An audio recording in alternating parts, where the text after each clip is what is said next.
right off the bat, in Moldova, swimming's not considered one of the main national sports. Describe the swimming scene over there and why you decided to swim. That was actually about 16 years ago. When I was 4, I had really bad back problems. I had some kind of injury or something, and my parents, we went to a doctor, and I don't remember her name, but I don't think it really matters. But she told my parents, like, you have two options: either um, you're gonna your son either gonna struggle with the back problems until the rest of his life, or you take care of this right now and either do some kind of treatments, or you just give it a sport such as swimming, or it was either soccer or something like that. And my dad was a swimmer.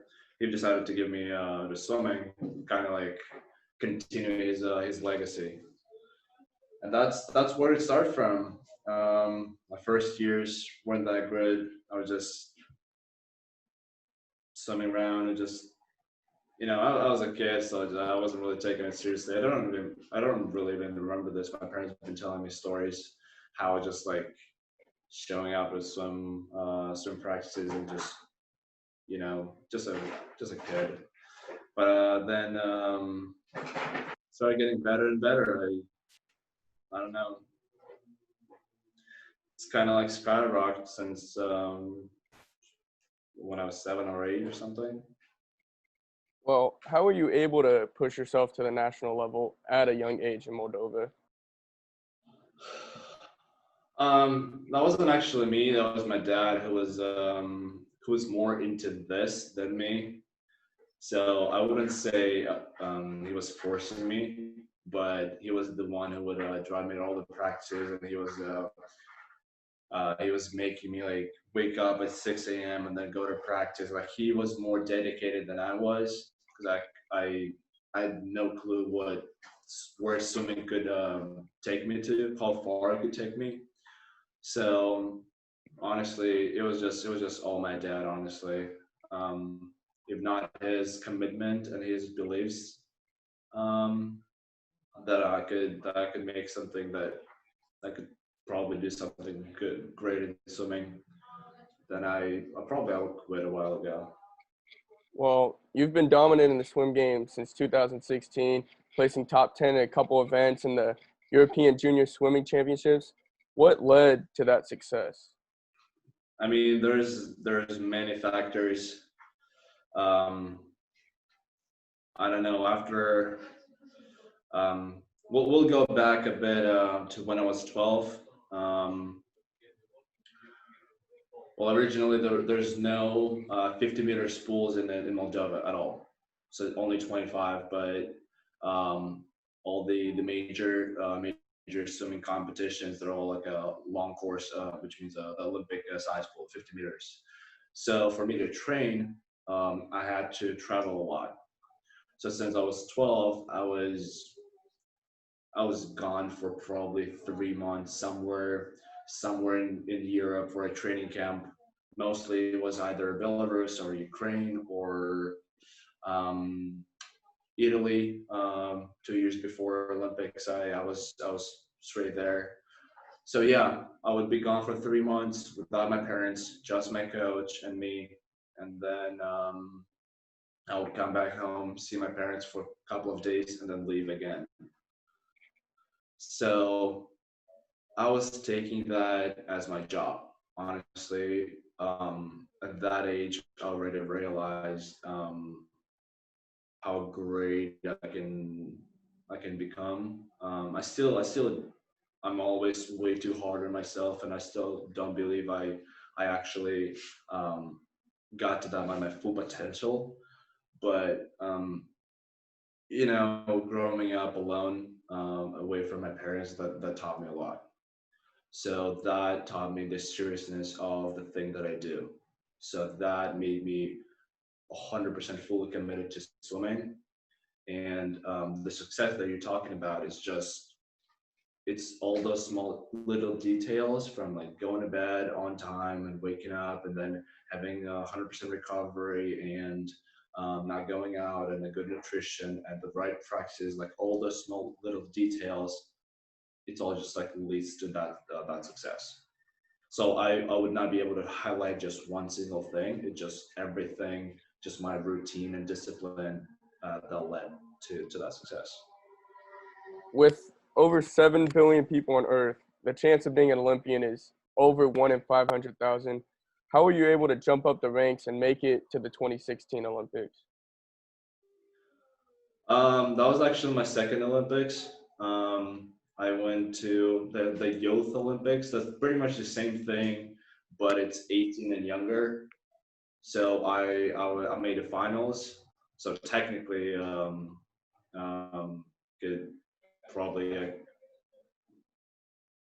call me how's it called, the youth Olympic finals, whatever. I mean, it's not a big deal, but honestly, I was pretty shocked. Like when I made the Olympic cut, like it was not something I was going for. It just happened by an accident. Just one year, I dropped a lot of time, and that happened by an accident. And then once I stepped out of the airplane in Rio and realized, damn, like this is the highest level of the most competition that can ever be. Well, although it wasn't the outcome you got, how The would you describe being in Rio and your experience being an Olympian? Well, honestly, my event in Rio wasn't really successful. I got in a little accident before, a couple of hours before my race, so that affected my performance. But overall, the outcome, if you do not make a final, for example, at the Olympics, as a swimmer, I don't know about the other sports, we have a lot of competition. So if you do not make in top eight, you just have a title of an Olympian, which the outcome, yeah, maybe later in the future you can add that in the resume or um, maybe find some sponsorships. But other than that, it's just a title. I mean, you don't have a lot of privileges from this. Yeah, it's cool to say like, yeah, I've been at the Olympics, but once you actually win a medal or make at least a final, that's where it gets interesting, and that's where it just you want more and more. You just like you cannot stop. Um, but my experience at Olympics, it was kind of scary, honestly. I had no idea how to behave. I was what, 16, 15. I was looking and I was like among athletes that were like 20 plus, like a mid 20s and like older. It's like I felt like a kid, like I felt lost. But at the same time, the understanding that I'm among the I don't know his number. There's like 5,000 athletes at Olympics or something, but understanding that I'm one of the those 5,000, and it's once in 4 years. It's really motivating. That's all what I can say. You have the second most records held for Moldovan swimmers as well with 10. How have you been able to break all these records? Um, I don't know. Like it might sound um, like I'm showing off, but honestly, it was never. I never had an intention on breaking those records. It just happened as it is. I always had higher goals than those records because I knew that they're not that good.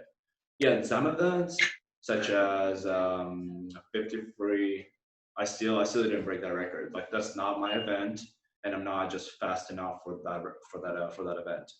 But starting from 100, that was also really tough to break.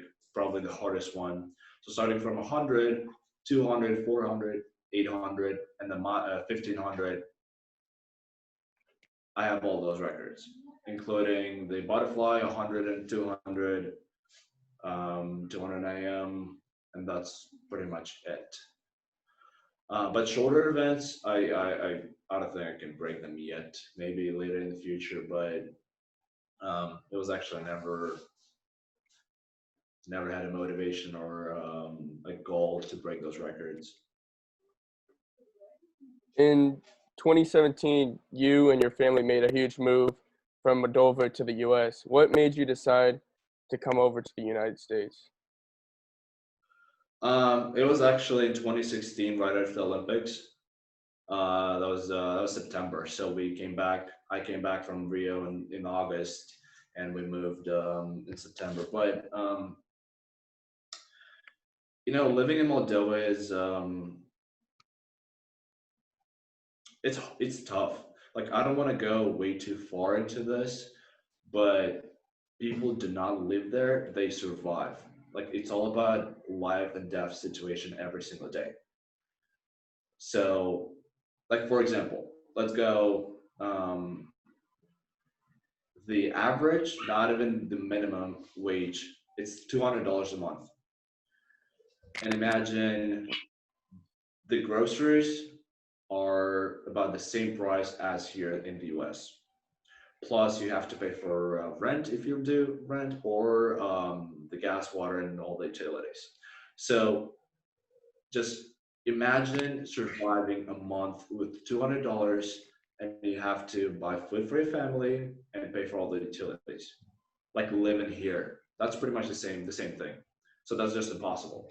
So either to survive there, you either have to do something illegal or people just don't survive. That's the point. So obviously my parents wanted to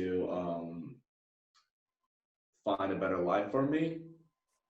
So gladly, fortunately, we won it's a green card lottery. It's a lottery they do every year for about like there's a specific amount of people every year they can win this lottery. The chances are really small. It's probably easier to win a jackpot and those the tickets that are scratch or I don't know. But the point is you have to be very lucky to win. And fortunately, my dad won, and he was able to bring our entire family here to the U.S. That I feel like that was always a dream to come here, and yeah, that's pretty much it. What do you like the most when you first arrived to the US, and what was the toughest thing to adapt to? Oh, that's a tough question. Well, definitely the hardest thing was learning the language. So I know Russian, I knew Italian, and also knew Romanian. Because in Moldova, we speak two languages. It's Russian and Romanian.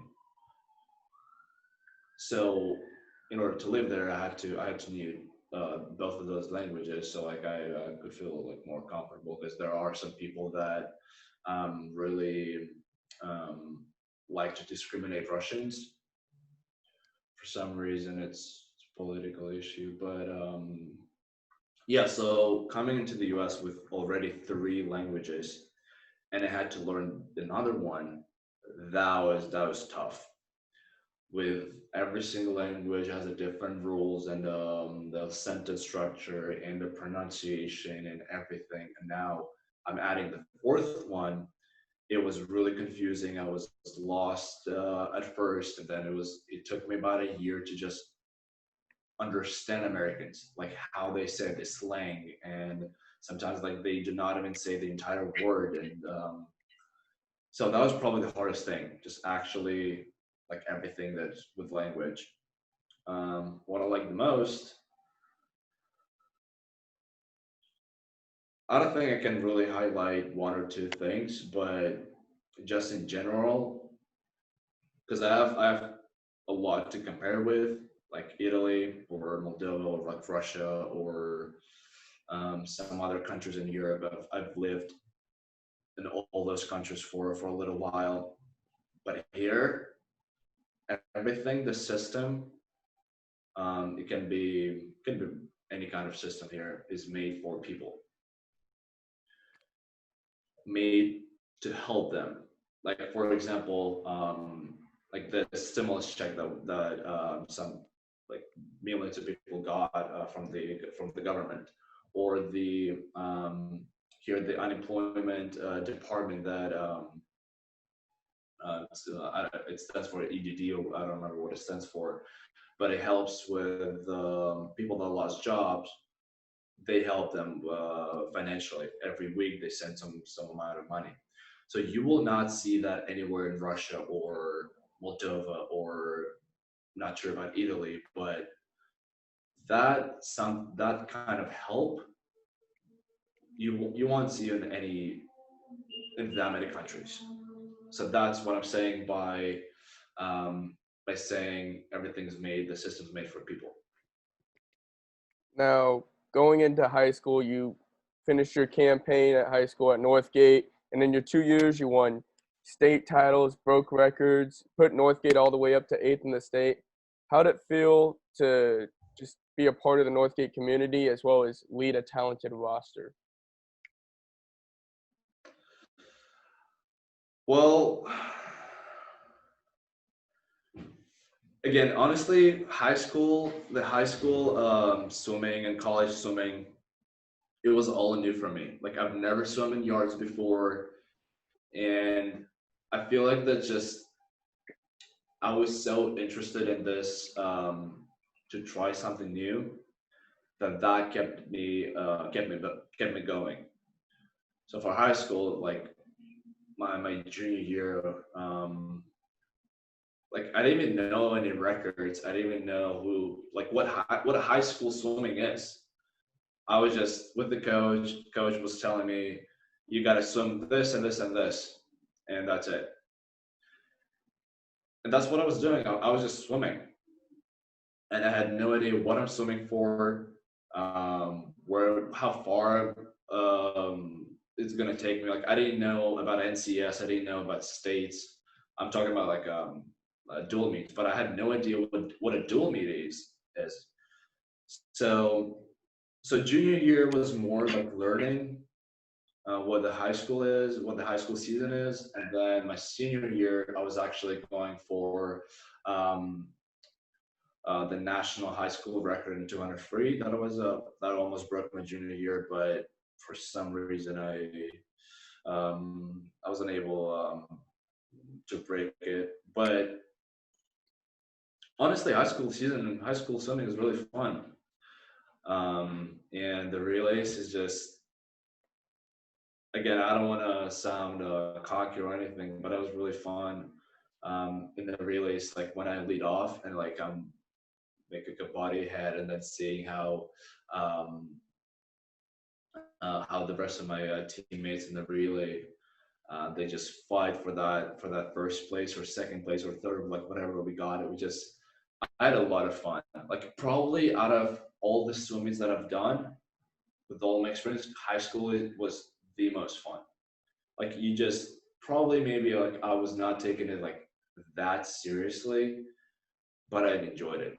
Like if I could have another year, I would do it again, because college is a lot more serious. Like that's all about points. That's all about winning.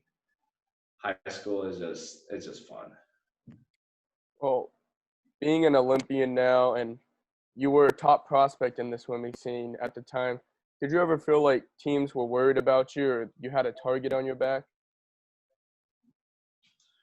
What do you mean? Say it again. Do you believe when you were in high school, since you were such a big prospect, that teams Hmm. were ever worried about you when it came to a relay or that you had a target on your back? I don't know. I never really thought about this. Um, but I definitely had a lot of people, a lot of kids that really tried to kind of snitch on me for things that I've never done. So kind of like get me out of the relay or something. But that was also I guess that's the whole beauty of high school swimming, I guess. Um, but other than that, I don't know. I never really thought about this. I don't think so. Okay, well, looking into the college scene, you're considered one of the best 2018 recruits and 16th best recruit in the whole 2010 decade. Did you expect to be this highly touted? Well, again, going back to what I was saying about learning this entire new system. Again, coming into college as a top recruit, as you say, um, I still have no idea what. I mean, now I do, but at that moment, I had no idea what that means. Like if I was first, like people were saying, "Oh, you were top recruit in the nation," but like I had no idea what that is. Like, what am I supposed to do with this or anything like that? I got into college that I wanted to go to, um, and that's pretty much all. Then, and when I my freshman year in college, a lot of my teammates were saying, "You're a top recruiter. You have to do this and this and this. You have this kind of responsibilities, and you have to bring the team um, in the top whatever the NCAA." And that put a lot of responsibilities and a lot of pressure on me. And again, I still had no idea what's going on. Like everything was just like the learning process, and people were saying like the stuff like that was not understanding. Like, okay, I'm a top recruiter. Like, what does that mean? Why I have so much pressure? Why I have so many responsibilities on me? Like, there's like 25 other guys on the team that probably as fast as I am, but why it's me? That throughout the time I've learned and realized, and started looking at those um, uh, the swim news and everything, and then I realized what all that means, and I started asking my coach, and yeah, I mean it's tough. I mean, but now it's a lot easier. Maybe actually by the end of my sophomore year, I actually started having fun as well as probably in high school, but nah, wouldn't be able to compare that to high school. Well, like you said, you didn't really understand it at first when you're on the top. People are trying to knock you down every single way, and you, like you said, you stated that you've gotten all these negative comments. How does that fuel you, and how does that motivate you to get better? Actually, I've learned how to take criticism. Honestly, a lot of people are afraid of it, but in my case, I love it. As weird as it sounds, I love hearing rumors and reading comments, what people say, like all the bad stuff. I already mentioned that in November. I was giving an interview to Swim um, that I read all the comments. I mean, not anymore because I have my own reasons for that. But I was my freshman year when it wasn't really successful a year, but I was reading everything, and my main goal was proving people wrong. So the criticism and people trying to take me down and everything,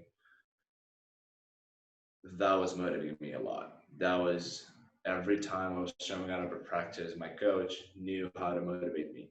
So during the hardest sets, he was just mentioning that you're really trying to hurt, you're really trying to prove people wrong, but how are you going to do that with the set like this or with the times like this that you swim?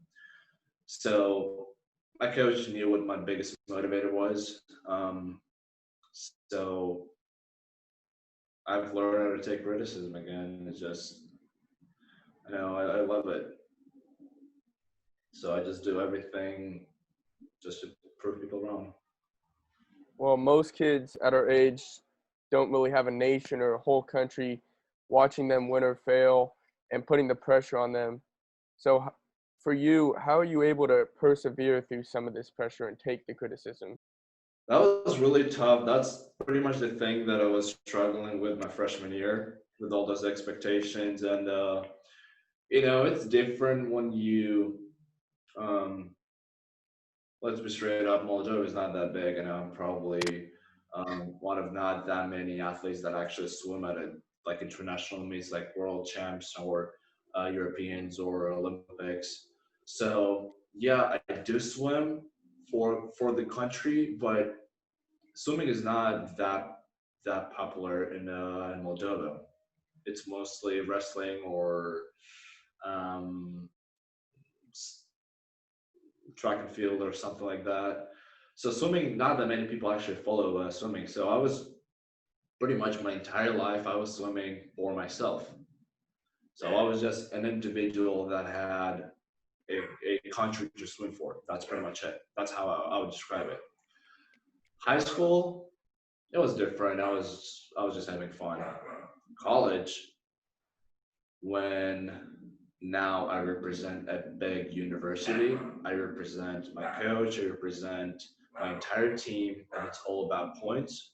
It's all about scoring points. It's just that automatically added a lot of pressure, a lot of responsibilities. And I was talking to my coach a lot, and he tried to convince me that nobody's putting pressure on me.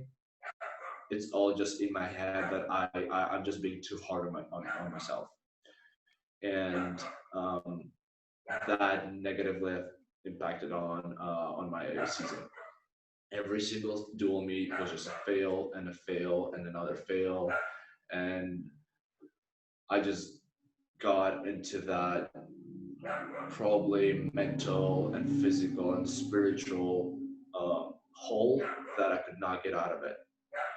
And even training with the fastest swimmers in the world during over the summer and going to world champs. With my best time, I would probably make finals. But again,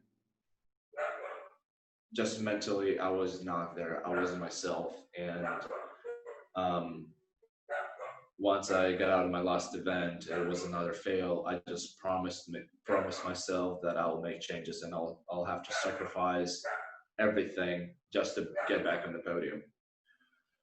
So um, again, I got back from Korea. It was July, and then in August I flew to Canada for a little vacation, and then I came back. And within 3 months, I lost about 15 pounds and about 4% body fat, which is a lot. And at every single practice, I was so motivated just to get back, and that's I was going to bed and waking up with the same goal, with the same thought of getting back on top. And that's pretty much what happened in November. Texas, I made the NCAA cuts and broke a couple of school records, and that was probably one of the most successful meets I've done so far in yards. Um, so I don't even remember what the question was, but It's all good. that's where I was going to. That um, the year, like I had so many fails and mentally wasn't ready, wasn't there. But high school, it's one thing. College, there's a lot more pressure, and there's now fans, and now they're watching you all the time. But again, I'm double majoring in psychology and sociology with a minor in philosophy.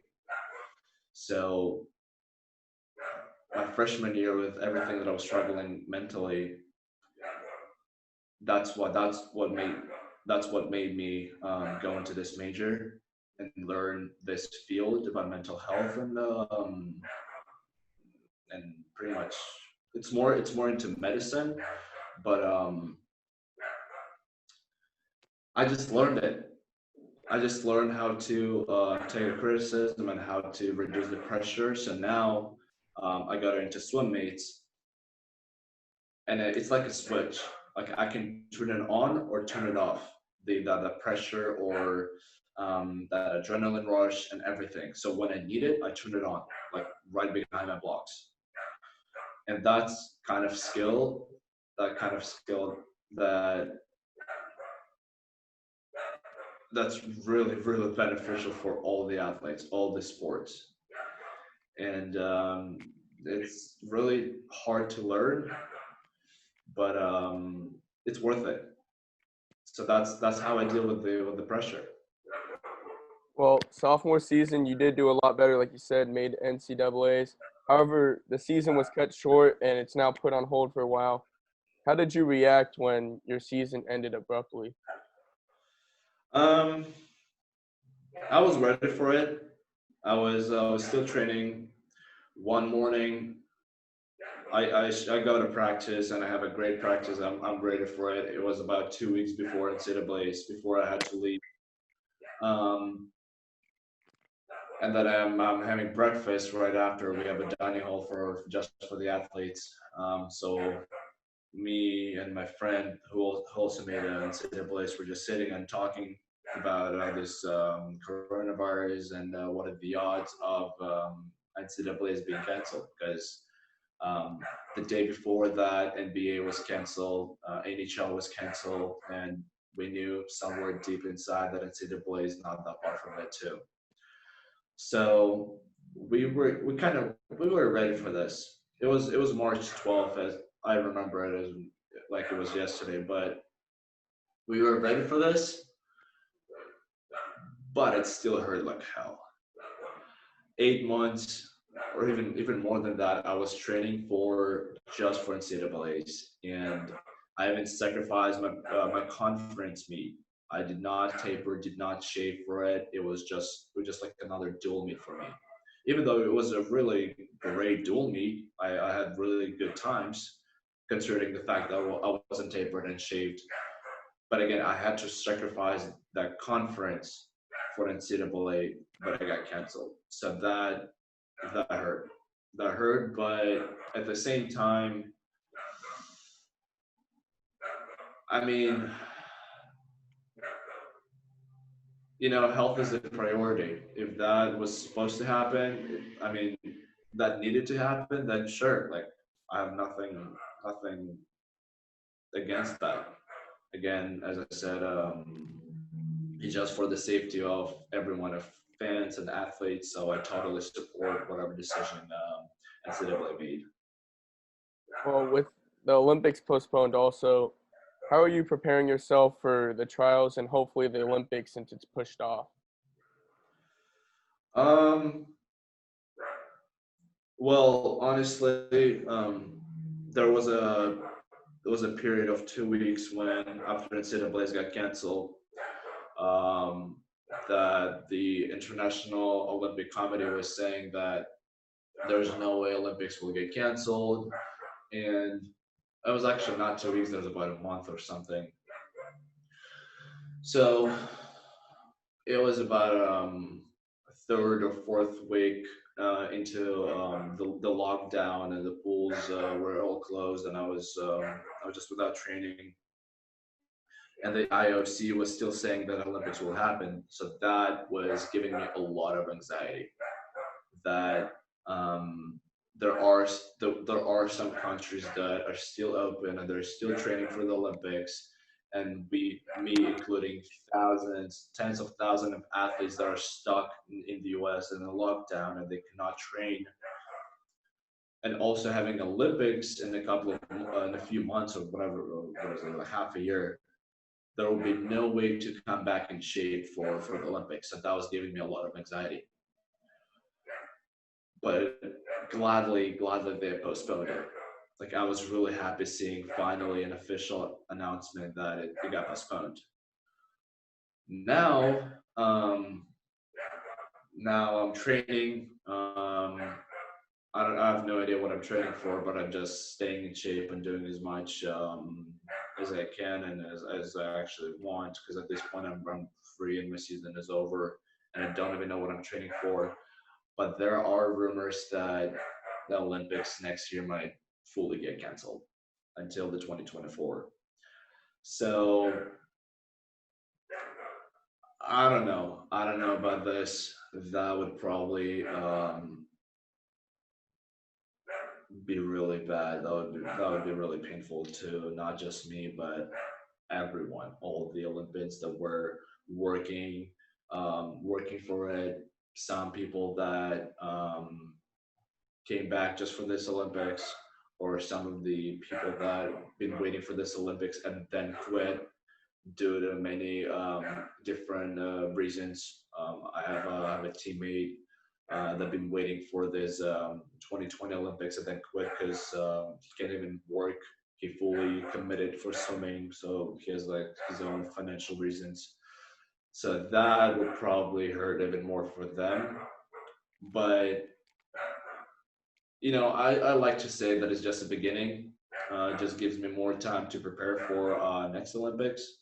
And again, it's better for if the officials think it would be safer for us to not have it and fully actually cancel. Then again, I will support it.